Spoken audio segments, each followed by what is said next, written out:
لاہور کے نواحی علاقے رائیونڈ میں گزشتہ دنوں 30 روپے کے تنازع پر دو سگے بھائیوں کی لرزہ خیز قتل کا انسانیت سوز واقعہ پیش آیا، جس کے بعد سی سی ڈی حرکت میں آئی اور اس واردات کے ملزمان اویس اور شہزاد کو گرفتار کیا گیا۔ لیکن کہانی صرف یہاں اگر ختم نہیں ہوتی۔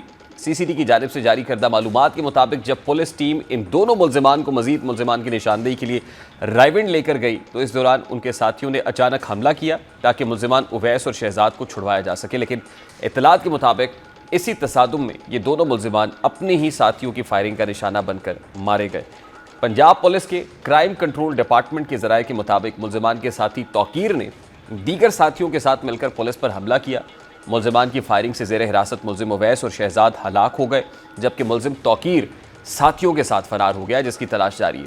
اب ان ملزمان کی ہلاکت کو مکافات عمل کا نام دیا جائے یا پھر جیسے کو تیسا کہا جائے تو غلط نہیں ہوگا۔ برے کام کا ہمیشہ برا ہی نتیجہ برآمد ہوتا ہے۔ دونوں ملزمان نے 30 روپے کے عوض 2 قیمتی جانیں لیں اور بدلے میں ان کا انجام بھی عبرتناک ہوا ہے۔ جس طرح ان ملزمان نے سگے بھائیوں کو ان کی زندگیوں سے محروم کیا، بالکل اسی طرح انہیں بھی اپنی زندگیوں سے محروم ہونا پڑا۔ یہ ایک فطری اصول ہے کہ ظلم اور بربریت کا انجام بالآخر ہو کر ہی رہتا ہے۔ یہاں ملزمان نے جس راستے کا انتخاب کیا اسی راستے نے انہیں انجام تک پہنچایا۔ اب یہ واقعہ اس بات کی بھی نشاندہی کرتا ہے کہ جو بیج نفرت اور تشدد کا بویا جائے وہی پودا بالآخر اپنی جڑوں کو ہی کاٹنے لگتا ہے۔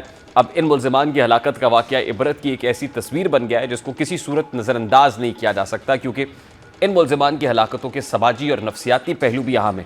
ان ملزمان کی ہلاکتوں سے ایک طرف معاشرے کو یہ پیغام ملا ہے کہ ظلم کا انجام بالآخر سزائی ہوتا ہے، خواہ وہ عدالت کے ذریعے آئے یا حالات کے ہاتھوں۔ دوسری طرف یہ بھی واضح ہوا کہ جرائم پیشہ گروہوں کا انجام ہمیشہ بے اعتمادی، دھوکے اور بد اعتمادی میں ڈھل کر تباہی کی شکل اختیار کرتا ہے۔ اس سے معاشرے کے دیگر افراد کو سبق ملتا ہے کہ جرم کا راستہ وقتی فائدہ تو دے سکتا ہے لیکن انجام ہمیشہ تباہ کن ہوتا ہے۔ بہرحال اویس اور شہزاد کی موت اس بات کا عملی نمونہ ہے کہ معاشرے میں کی جانے والی ہر برائی بالآخر اپنے انجام کو پہنچتی ہے۔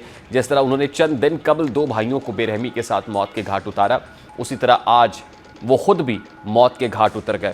یہ کڑی سزا کسی عدالت نے نہیں دی بلکہ حالات اور ان کے اپنے اعمال نے انہیں گھیر لیا ہے۔ اب یہ واقعہ یہ اہم پیغام بھی دیتا ہے کہ چھوٹی چھوٹی باتوں پر غصے اور تشدد کا راستہ اپنانا زندگی کو تباہی کی طرف دھکیل دیتا ہے۔ دوسری بات یہ ہے کہ جرم کے راستے پر چلنے والا کبھی سکون اور تحفظ حاصل نہیں کر سکتا۔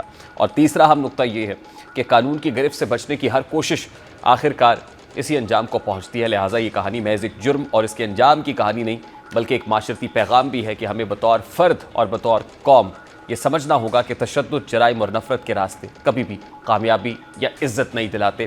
بہرحال اویس اور شہزاد جیسے کردار تاریخ میں ایک سیاہ باب کے طور پر یاد رکھے جائیں گے۔ پروگرام کا وقت اپنے اختتام کو پہنچا، آپ سے ملاقات کل، اپنا رکھیے خیال۔ اللہ حافظ۔